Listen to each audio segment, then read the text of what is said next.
जय श्री कृष्ण। गोपाष्टमी एक हिंदू त्योहार है जो भगवान कृष्ण के गो पालन और लीलाओं की याद दिलाता है। गोपाष्टमी दो शब्दों से मिलकर बना है, जिसमें गोप का अर्थ है गायों का पालन करने वाला या गोपाल, और अष्टमी का अर्थ है अष्टमी तिथि या 8वां दिन। इसे गोपालन की अष्टमी या गोपाल की अष्टमी भी कहते हैं।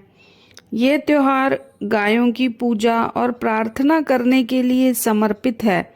हिंदू संस्कृति में गायों को गौ माता कहा जाता है। उनकी देवी की तरह पूजा की जाती है। बछड़ों और गायों की पूजा और प्रार्थनाएं करने का अनुष्ठान गोवत्स द्वादशी के त्योहार के समान है, जो महाराष्ट्र में मनाया जाता है। तो आइए जानते हैं गोपाष्टमी का पर्व इस साल 2024 में कब मनाया जा रहा है। गोपाष्टमी हर साल कार्तिक मास की शुक्ल पक्ष की अष्टमी तिथि को मनाई जाती है।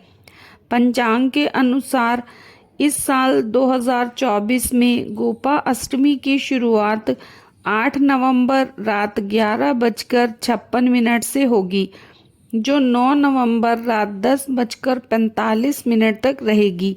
ऐसे में उदया तिथि के अनुसार गोपा अष्टमी 9 नवंबर को मनाया जाएगा। गोपाष्टमी के दिन सुबह उठकर स्नान करें और स्वच्छ वस्त्र धारण करें। अपने घर के पूजा स्थल या मंदिर को साफ करें और सजाएं। आप रंगोली बनाकर, दीप जलाकर पूजा स्थल को सुंदर बना सकते हैं। गोवर्धन पर्वत की एक छोटी प्रतिमा या तस्वीर पूजा स्थान पर स्थापित करें। आप चाहें तो गोबर से स्वयं गोवर्धन पर्वत का एक मॉडल भी बना सकते हैं। गोवर्धन पर्वत को सुंदर फूलों, मालाओं, रोली, चंदन, धूप से सजाएं। भगवान कृष्ण, राधा रानी, गोवर्धन पर्वत और गोपी ग्वालों की स्थापित मूर्तियों का विधिवत पूजन करें। उन्हें गंगा जल अर्पित करें, चंदन का टीका लगाएं, पुष्पांजलि अर्पित करें। इसके बाद भगवान कृष्ण को उनके प्रिय भोग जैसे पंचामृत, लड्डू, मीठे पकवान अर्पित करें। गोपा अष्टमी के दिन गायों का विशेष महत्व होता है। यदि संभव हो तो आप उन्हें हरी घास खिलाएं, गुड़ या फल भी खिला सकते हैं। इस दिन गौ माता के सींगों पर चुनरी का पट्टा बांधा जाता है। इस दिन ग्वालों को दान भी दिया जाता है। गोपा अष्टमी के पर्व पर ब्राह्मणों को भोजन कराने और दान देने का भी विधान है।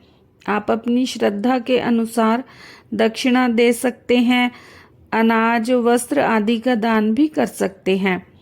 पूजा के उपरांत गोवर्धन पर्वत की परिक्रमा करें, आरती उतारें।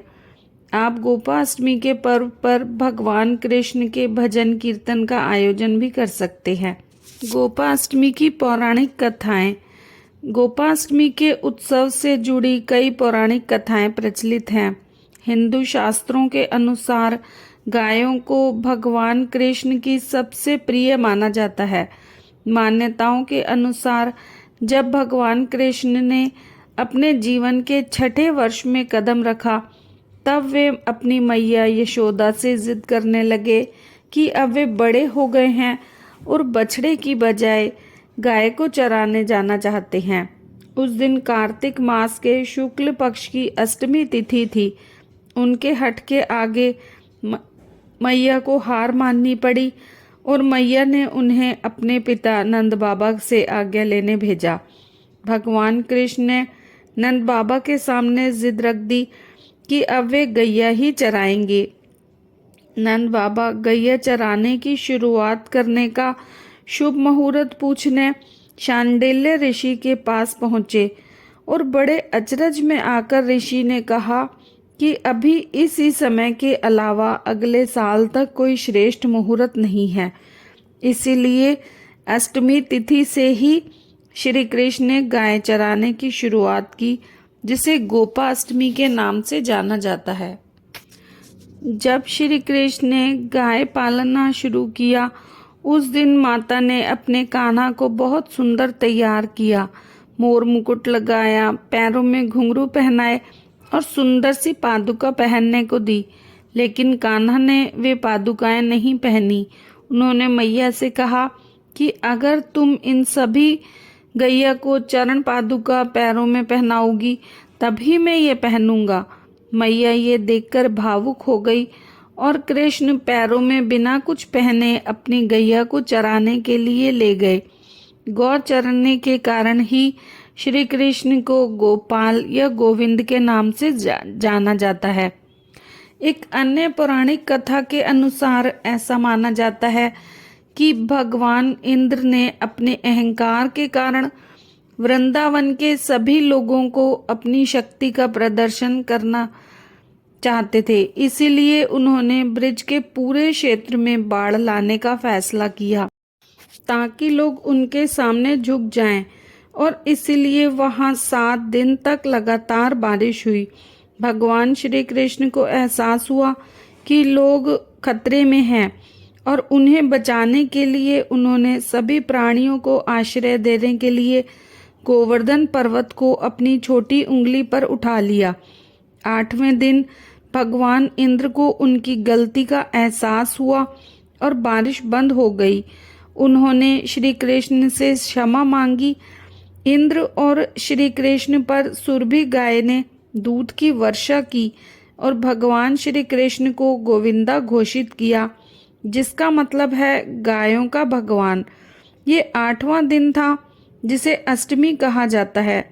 इस दिन विशेष रूप से गोपा अष्टमी के रूप में मनाया जाने लगा। गोपा अष्टमी से जुड़ी एक कथा ये भी है कि राधा भी गाय को चराने के लिए वन में जाना चाहती थी, लेकिन लड़की होने की वजह से सभी ने उन्हें मना कर दिया। जिसके बाद राधा को एक तरकीब सूझी और उन्होंने ग्वालों जैसे कपड़े पहन लिए और वन में श्री कृष्ण के साथ गाय चराने चली गईं। गायों को हिंदू धर्म और संस्कृति की आत्मा माना जाता है। उन्हें शुद्ध माना जाता है और हिंदू देवताओं की तरह पूजा की जाती है। हिंदू पौराणिक कथाओं के अनुसार एक गाय के अंदर 33 कोटि देवी देवता निवास करते हैं और इसीलिए गाय हिंदू धर्म में विशेष महत्व रखती है। गाय को आध्यात्मिक और दिव्य गुणों की स्वामिनी कहा गया है और ये देवी पृथ्वी का एक और रूप है। हिंदू मान्यताओं के अनुसार गोपा अष्टमी की पूर्व संध्या पर गाय की पूजा करने वाले व्यक्तियों को एक खुशहाल जीवन और अच्छे भाग्य का आशीर्वाद मिलता है। ये भक्तों को उनकी इच्छाओं को पूरा करने में मदद करता है।